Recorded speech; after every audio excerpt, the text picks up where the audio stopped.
Slovakia and Ukraine find themselves embroiled in a bitter clash as tensions flare over multiple issues, most notably a halted Russian gas transit deal. The exchange of accusations between Ukrainian President Volodymyr Zelensky and Slovak Prime Minister Robert Fico has underscored the deepening divide between the two nations. Slovak Defense Minister Robert Kalinak has stoked the controversy further by suggesting that Ukraine may need to accept territorial concessions to achieve peace, a stance Kyiv strongly views as an attack on its sovereignty. As reported by the TSR news agency during a televised interview, Kalinak argued that Slovakia prioritizes an immediate ceasefire and peace negotiations over the precise delineation of borders. While acknowledging Russia as the aggressor in the conflict, Kalinak emphasized the urgency of halting the loss of lives, urging Kyiv to adjust to realities on the ground. Ukraine does not realize it will never find itself between Germany and Switzerland, but will always share its longest border with the Russian Federation. It is important that, above all, people stop dying. Amid the escalating tensions, Fico has positioned Slovakia as a potential peace mediator. Following a meeting with Russian President Vladimir Putin in Moscow, Fico proposed Slovakia as a neutral ground for hosting peace talks aimed at resolving the Russia-Ukraine conflict. In a social media video, Fico disclosed that Putin had responded positively to the proposal, describing it as a pragmatic effort to end the war.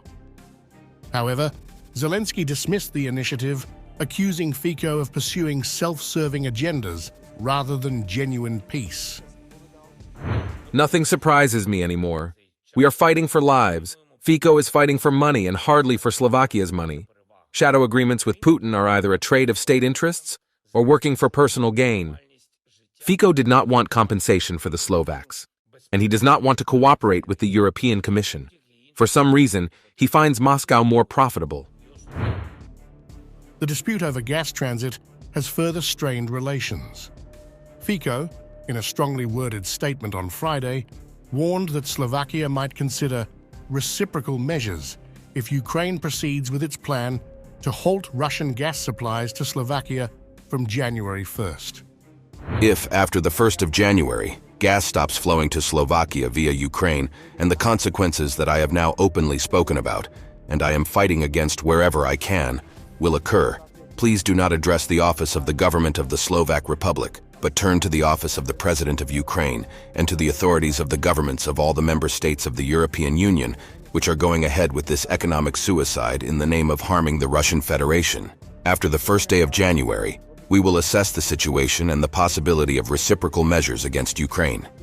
If necessary, we will stop the supply of electricity, which Ukraine urgently needs in the event of grid failures, or we will agree on another course of action.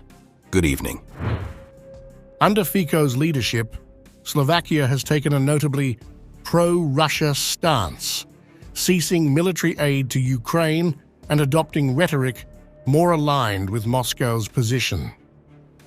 This policy shift has intensified the animosity between Bratislava and Kyiv.